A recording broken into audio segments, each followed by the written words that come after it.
Tere tulemast vestlussaatesse Värvikad vestlused. Meie siis täna räägime Elva valla volikogu 2 istungist korraga. Just, või selles mõttes küll ükshaaval, aga et oli siis erakorraline istung ja korraline istung, et alustame sellest erakorralisest istungist siis. Erakorraline istung oli 13. aprill, kus me valisime uue vallavanema. Umbusaldasite vanavanemat ja valisime uue. Et kindlasti tekib küsimus, et miks me umbusaldasime siis vana vallavanema Karin Aabeli. Selle kohta on palju räägitud, erinevalt poolt neid asju. Meie räägime lahti siis selle enda vaate, olles igapäevaselt selle sees ja nähes seda siseelu, kuidas siis see juhtimine algas, tookord ja see tutvumine ja kõik see, siis esialgne lubadus kõige algusest hakata pihta, kui me tutvusime siis vallavanema kandidaadi Karin Aabeliga, pikalt rääkisime temaga plaanidest, koalitsioonileppest ja siis rahva soovidest üldse. Meie vaated suhteliselt ühtisid. Ja mis jäi sellest ajast kohe hästi meelde, oli see, et see Karini sõnad, et kui meie koostöö ei suju, astub tema tagasi. Mis paraku nii ei läinud. Aga lähme nüüd selle juurde, et mis need põhjused olid, miks te teda umbusaldasite, et see ei ole just eriti tavapärane olukord, kus koalitsioon siis umbusaldab iseenda vallavanemat.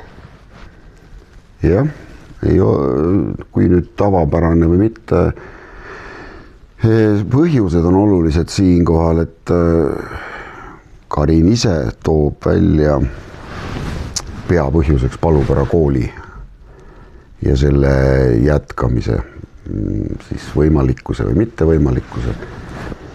Ma nii ei ütleks, minu nägemus, et siin neid põhjuseid on päris mitmeid. Tegelikult üks olulisemaid põhjuseid on ikkagi see, et vallavanem peab täitma koalitsioonilepet ehk siis koostöölepet, mis on kokku pandud EKRE ja Isamaa poolt ja mis on siis rahva soovid, kui meid valiti siis rahva esindajateks volikokku.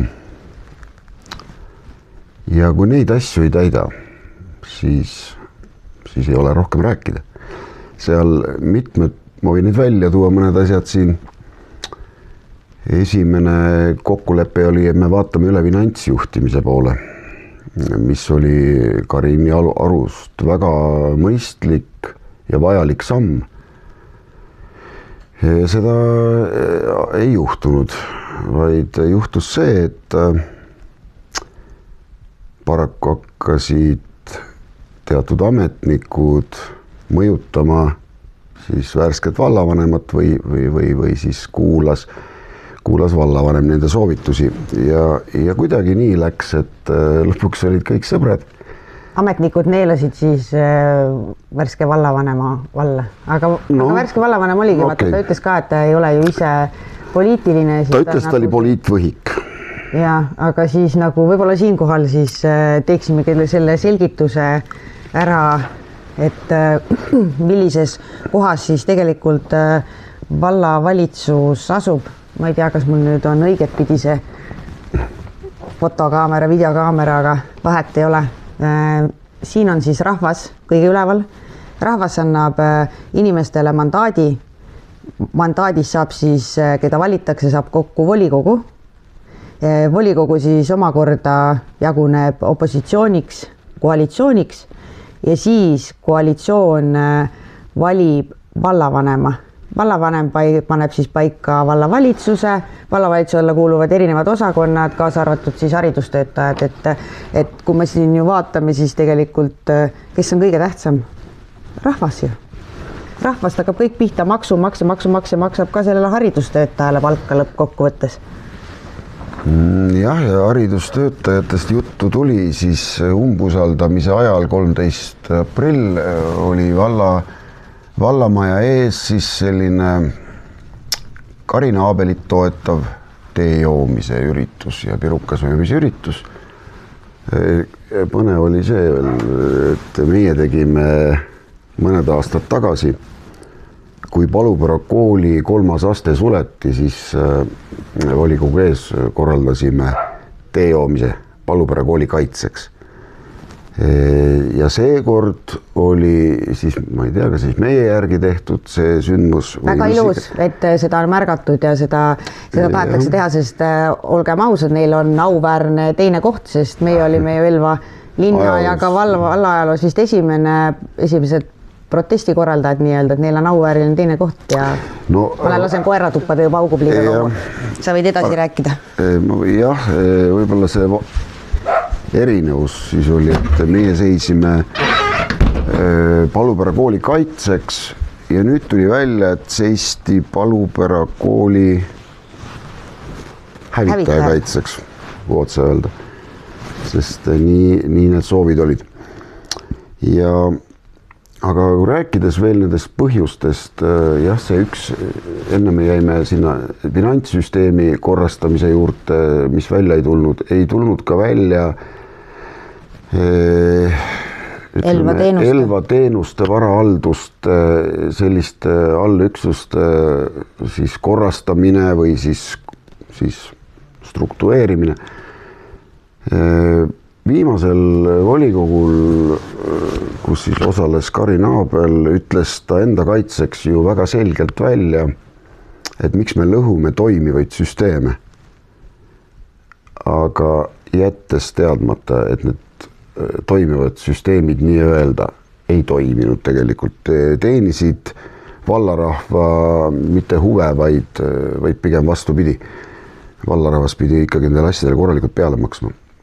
Et Isamaa EKRE soov oli sellised allüksused anda erakätesse selles mõttes, et miks kui turutõrge puudub, siis mina näen, et sellised asjad tuleb anda erainvestoritele. Vald saab kontrollida kõike seda siis tegevust, aga pigem ei pea olema see teenusepakkuja. Aga vallavanem tegi ühe otsuse ikkagi, ta lasi lahti lasteaia juhataja. Ja tegelikult oli see puhtalt tema enda hüve või tema enda siis asi, mis teda nagu lähedalt puudutas. Või oli see hirmuks teistele, et ma lasen ühe lahti, siis te ülejäänud haridustöötajad värisege vaata?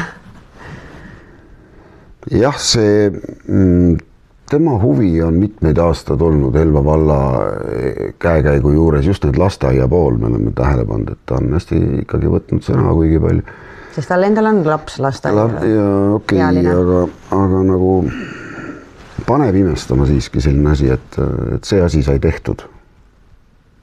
Aga ei rohkem, et midagi märkimisväärset ei saaks siin praegu kuskil üles märkida, et oleks miskit nüüd muutunud.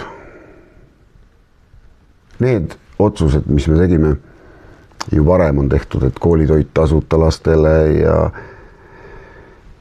et ka selle allüksuse juhid, kes siis täna tegelevad Elva teenustega, on väga laitnud neid otsuseid millegipärast. Ja kuna me rääkisime ka eks-vallavanemale, et me peame seda struktuuri natuke sättima ja juhi tegevused üle vaadata, seal on assistent, kusjuures meil vallas ei ole rohkem ühtegi ametikohta, kus oleks assistent. Elva teenustel on assistent, millega tegeleb Krista Loog?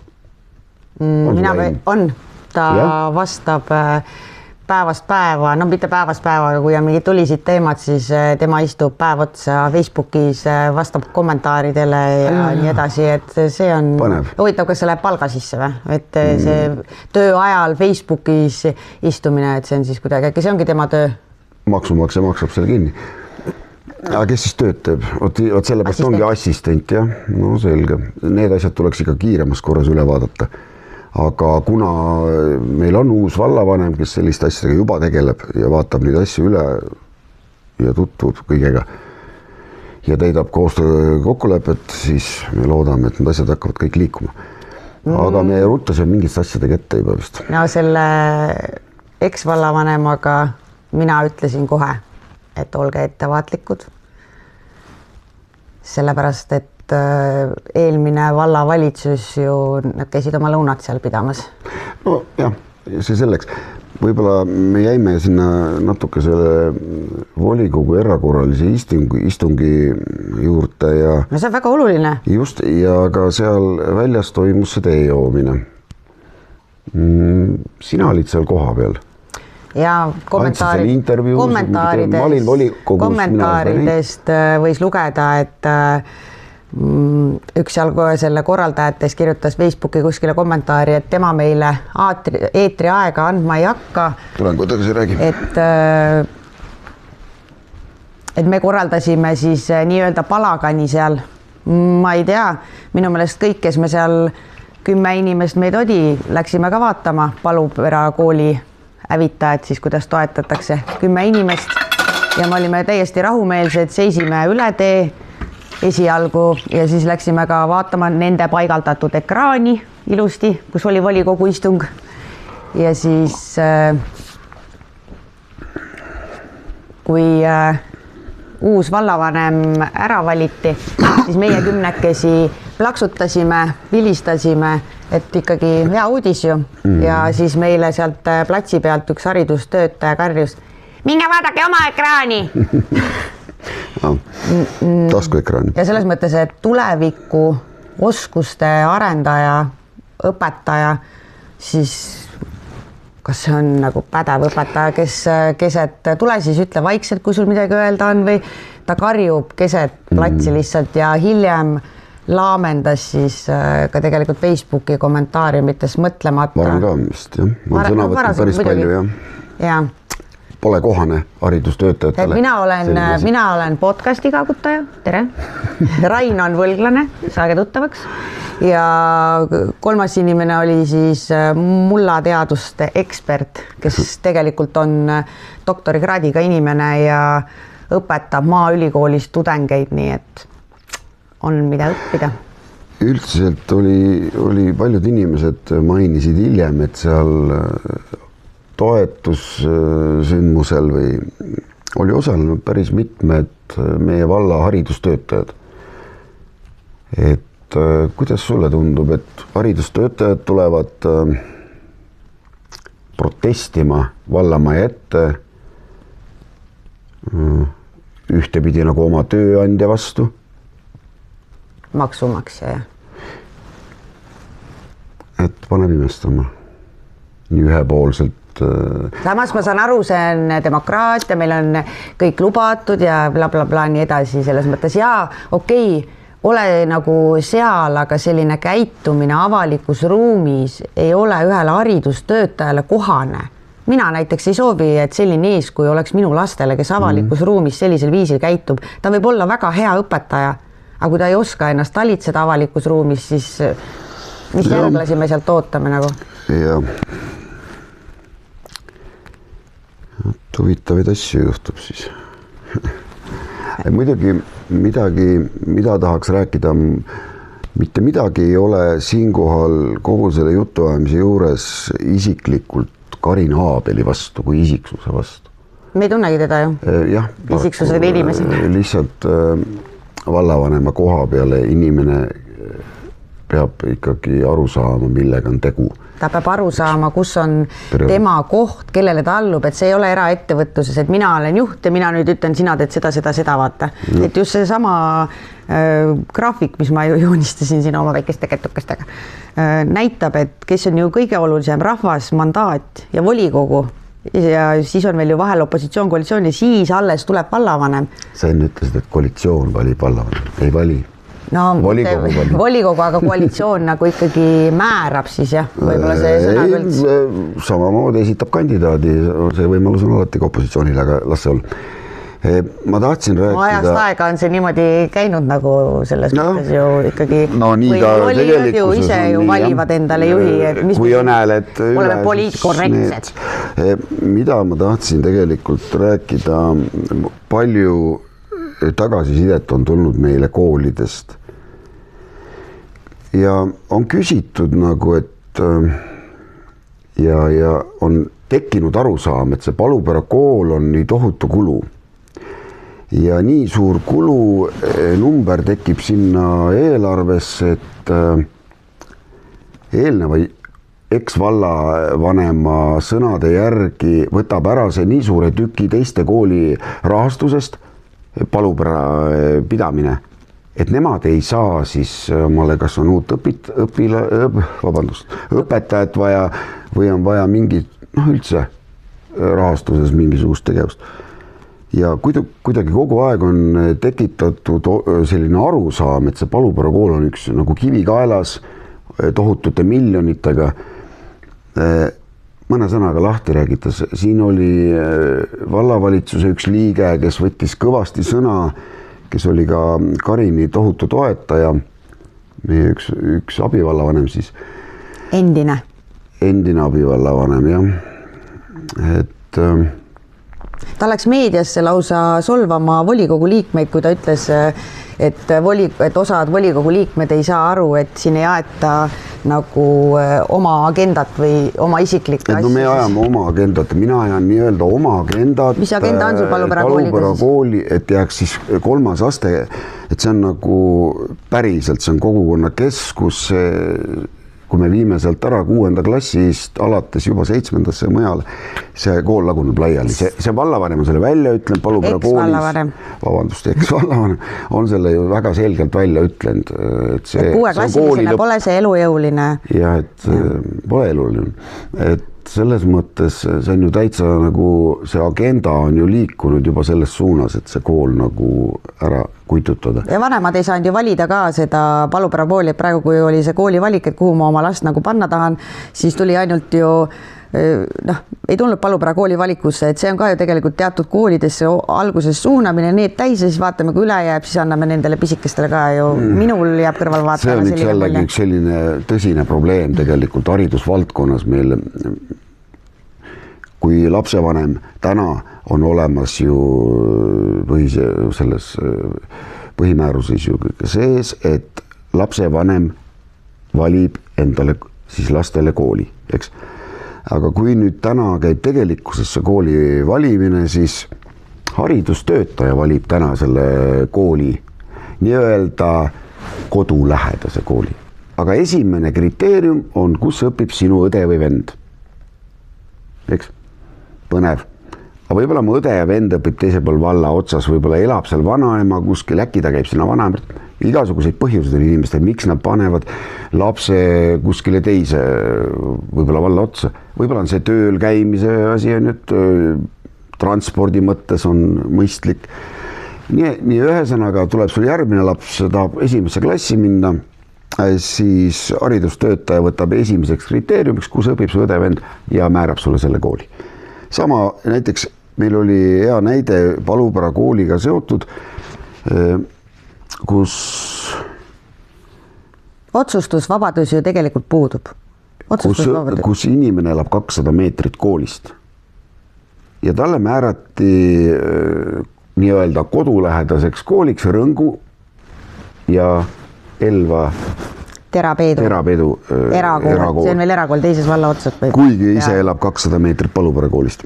Aga tegelikult need asjad, mina näen, et haridustöötaja ei pea tegelema selliste asjadega, kus peab sinu eest, lapsevanema eest siis märkima ära sulle meeldiva kooli. Ja siis me räägime otsustusvabadusest. Ja, et pigem peaks olema, et teatud aja jooksul peavad saama teatud piirkonna lähedased elanikud määrata enda lapsele siis kodulähedase kooli ise, ma arvan. Ehk see oleks lukus nagu teiste jaoks mingi aeg, oleks loogiline, et vähemalt saavad kodulähedase kooli ära valida ja siis, kui on vabu kohti, siis määravad või valivad selle siis üle valla teised lapsevanemad. Ja olekski lihtne. Haridustöötaja tegelegu nagu võib-olla hiljem, mis siis pärast või mingite nõuannetega või millega iganes. Et see on selline probleemne koht. Nüüd tahad rääkida järgmisest volikogust? korralisest volikogust oli seal midagi põletavat või midagi meeldejäävat? Jah, 20. oli siis detailplaneeringute delegeerimine ehk siis või volikogule? Lihtsalt lühidalt, et plaan oli siis, et kõik suured planeeringud, mis on siis suure mõjuga kogukonnale või siis, et need läheks siis volikogu otsustada. Et ütleme, et toome näiteks ehituse osa pealt siis näiteks 10 korteriga seal see ridaelamu boks või siis üldse nagu suuremad sellised ehitused, need lähevad volikokku. Tööstused ja sellised asjad, jah? Ja siis tööstuspargid, on need siis päikesepargid, tuuletööstused, mastid ja sellised asjad läheks volikokku. Seal oli ka muidugi eesseisuses oli meil kõvasti vaidlemist Priiduga ja et Priit ütles, et sellised asjad pikendavad ainult protsessi. Aga kuidas saab vallavalitsus oma nüüd siis 4 liikmega otsustada 4 inimesega sellist suurt ametnikud ju, Priit ütles, et usaldage rohkem ametnikke, aga tegelikult ametnikud ise olid ka tahtnud, et see suunatakse ju volikokku, et ametnikud olid sellega nõus olnud. Jah, see tuligi planeeringu osakonna soov oli, et nemad ei peaks otsustama selliseid suure mõjuga ütleme staadionid ja kõik sellised suuremad asjad, mis ikkagi mõjutavad kogu pilti ja mõju kogukonnale, et need võiks olla volikogu otsustada. Siis on ikkagi nagu suures osas ju rahva otsustatud, sest rahvas on ju valinud mandaadi. Aga sealt öeldakse, et siis võib tulla liiga emotsionaalne otsus. Aga mis asi on emotsionaalne otsus? See on südamega hääletamine. Meil on volikogus praegu väga hea seis, selles mõttes meil on igast äärealadelt on inimesi, kes igaüks seisab oma piirkonna eest. No see emotsionaalsuse jutt võiks ka nagu natukene, selle jutuga võiks tagasi tõmmata. Ma saan aru, meil on siin poliitika ja kõik peab olema poliitkorrektne, ei tohi olla emotsioone, aga me oleme ju inimesed, kellel on emotsioonid, et kui meil emotsioone ei ole, siis kes me oleme? Robotid, tundetud. No, osad inimesed lähevadki lõpuks tundetuks ja seda tegelikult tänu ühele veidrale põhjusele kasutatakse võib-olla ülearu seda tehnoloogiat, et ma pean AI-d silmas, et ei mõelda enam ise. Ei ole seda arutluse kohta, ei ole nagu helistab, aga vist. Pane kinni praegu. Pärast räägime. Et ei ole seda arutlust, ei teki enam inimeste vahel, vaid see AI nagu AI võib juhtima hakata niimoodi meie mõtteid ju. Et kui me kuulame nagu pidevalt seda AI informatsiooni ja saame sellest tohutult innustust, minul tekib üks hetk hirm, mis inimestest saab niimoodi, kui me ainult kuulame seda aparaati, mis meile annab mingeid ägedaid ideid, eks. No ja, aga nooremad praegu ütleks, sa oled lihtsalt ju vanamoodi, mida sa räägid, sa tehnikast ei mitte midagi, aga mina selles mõttes ka kasutan seda, aga ma kasutan teda justkui nagu Google'i asendajana, et küsin tema käest neid küsimusi, mida ma oleks muidu Google'ist küsinud. Sa kasutad seda AI-d, sa küsid mingisugust informatsiooni ja ütled, et otsi see link mulle. Siis sa võtad selle lingi ja selle link tuleb juba kuskilt kas teadusartiklist või kuskilt. See on mõistetav, eks.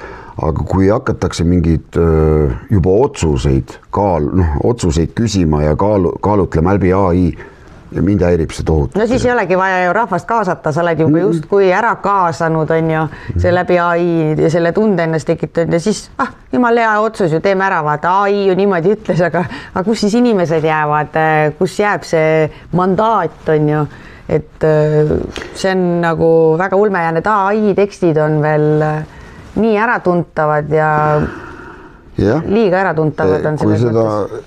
Selles mõttes on hea, et vahepeal nii palju kasutad, ma ka tõesti kõrvalt vahel loen neid ja ma olen nii aru saanud, et see AI selles mõttes, kui natukenegi süveneda, siis on ju kohe tuntav, kas see on sinu kirjutis või on see AI kirjutis.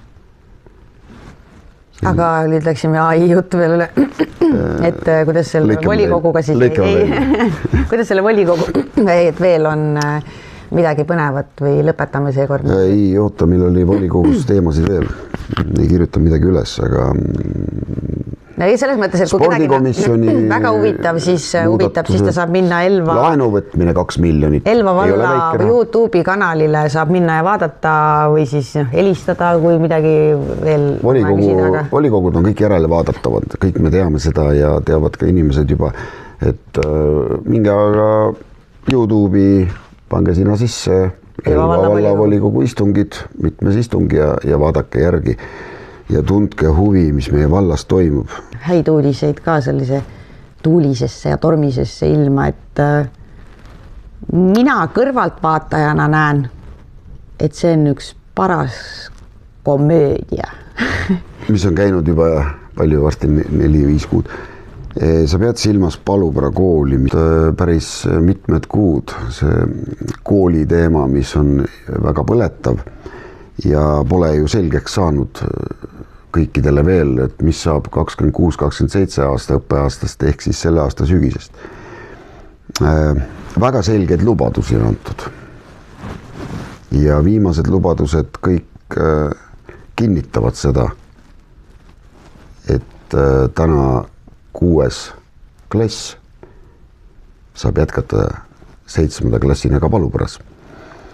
Et seda lubadust on antud päris palju ja neid lubadusi anti ka üsna hiljuti, nii et ma soovitan, esmaspäeval tuleb see otsus on tehtud, aga kirjalikult ei ole ühtegi otsust tehtud, nii et mina ütlen, et see ei ole selles mõttes seda pole välja, see kommunikeeritakse nagu välja, aga esmaspäeval. Aga kui kaua huvitav nagu lastevanematel lastakse nagu oodata või selles mõttes, et mina nagu tunnen ikkagi, et see lubadus ja siis on veel on lubadus ja et sellistel lubadustel ja salakavadatel mängudel on alati tagajärg, sellepärast et me elame tegu tagajärg ajastul ja need inimesed, kes mängivad poliitikaga ja ei hinda tegelikult seda, mida rahvas tahab. See palus olema. Seda kindlasti. Ma lühidalt võib-olla siinkohal ütleks meie vallavanema Aare Andersoni kohta, et ta on inimene minu arusaamise järgi, kes tahab olla väga kindel igas otsuses ja tagamaas selle taga. Eks see on natukene võib-olla selle nädalakese edasi viinud seda kindlat otsust, aga viimane tähtpäev on ju meil esmaspäeval, kus kenasti seda tegelikult välja öeldakse. Nii et head uudised on ikkagi, eelnevalt võib juba rõõmu tunda. Vist nii. Veel midagi põnevat. Midagi põnevat. Ei tule ette kuskile üles kirjutan. Ja küll. Üles kirjutan. Kõik on peas olemas, otsivaid välja, aga ja küll. Eks neid asju on ja lükkame siis järgmisse korda, kui midagi põrutavat rääkimata jääb. Hetkel rohkem ei tule. Jah, aga aitäh, et kuulasite või vaatasite ja järgmiste värvikate vestlusteni. Kõik ilusat. Tšau!